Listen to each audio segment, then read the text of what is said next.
ही भीषण दृश्य आहेत लोअर परळ इथल्या सेनापती बापट मार्गावरील पुलावर घडलेल्या अपघाताची। शनिवारी दुपारी 1:30 वाजण्याच्या सुमारास एक कार भरधाव वेगात आली आणि समोरून येणाऱ्या टॅक्सीला जोरदार धडक दिली।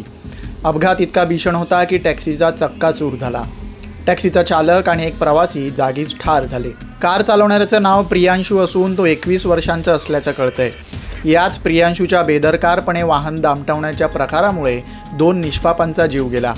दादर पोलिसांनी यासंबंधित गुन्ह्याची नोंद करून घेतली आहे। या अपघाताच्या निमित्तानं महत्त्वाचा मुद्दा उपस्थित झालाय, तो म्हणजे या पुलावर दुभाजकच का नाही। हा पूल दादरपासून सुरू होऊन ते अगदी लोअर परळच्या कमला मिल इथं संपतो। इतक्या मोठ्या पुलावर दुभाजकच नाही, त्यामुळे लेन क्रॉस करण्याची सहज मोकळीक इथं वाहनांना मिळते। दुभाजक नसल्यानं वाहनांना ओव्हरटेक करण्याचेही प्रकार सहज इथं होतात, ज्यात समोरून येणाऱ्या वाहनांची अजिबात फिकीर बाळगली जात नाही। त्यामुळे अपघातांना निमंत्रणच मिळू शकतं। त्याचंच हे आजचं उदाहरण म्हणावं लागेल। या अपघातात चालकाची चूक असली तरी रस्त्यावर दुभाजक नसल्यामुळेही अपघाताची तीव्रता वाढली आहे हे नाकारता येत नाही। पुलावर दुभाजक असता तर कदाचित प्रियांशूच्या कारला अडथळा निर्माण झाला असता आणि कदाचित अपघात रोखताही आला असता।